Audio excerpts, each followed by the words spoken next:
Some of us who have already begun to break the silence of the night have found that the calling to speak is often a vocation of agony. But we must speak. We must speak with all the humility that is appropriate to our limited vision. But we must speak. Perhaps a new spirit is rising among us. If it is, let us trace its movement well and pray that our own inner being may be sensitive to its guidance, for we are deeply in need of a new way beyond the darkness that seems so close around us.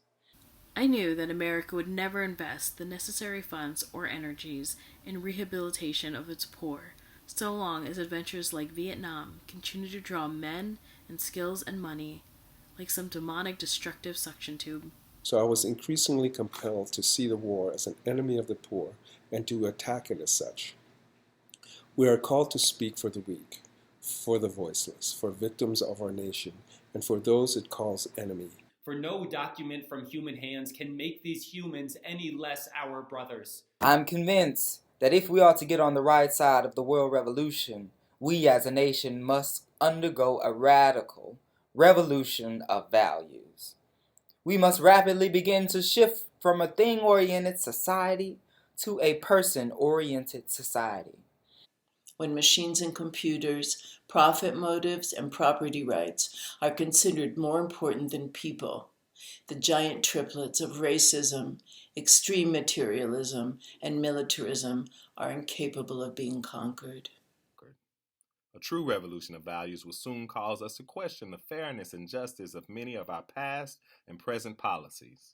On the one hand, we are called to play the Good Samaritan on life's roadside. But that will be only an initial act.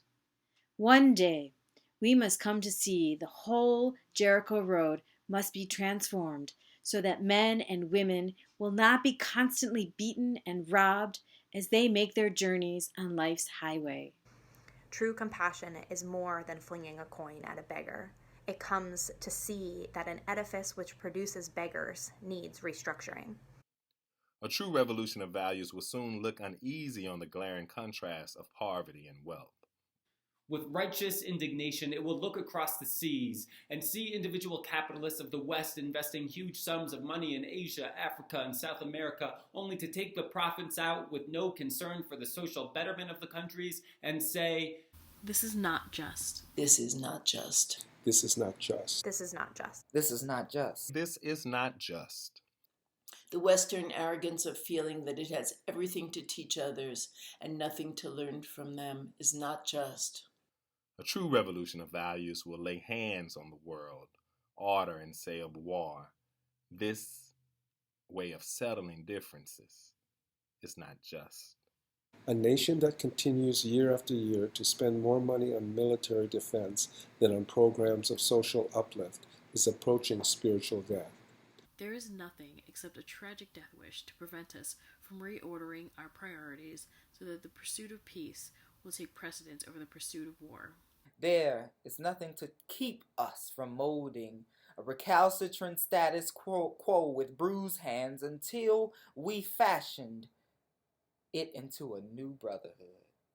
we can no longer afford to worship the god of hate or bow before the altar of retaliation. The oceans of history are made turbulent by the ever-rising tides of hate, and history is cluttered with the wreckage of nations and individuals that pursued this self-defeating path of hate. We are now faced with the fact, my friends, that tomorrow is today. We are confronted with the fierce urgency of now.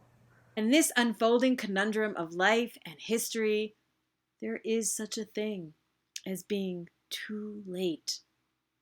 Now, let us begin. Let us rededicate ourselves to a long and bitter but beautiful struggle for a new world. If we will only make the right choice, we will be able to transform this pending cosmic elegy into a creative psalm of peace. If we will but make the right choice, we will be able to speed up the day all over America and all over the world when justice will roll down like waters and righteousness like a mighty stream.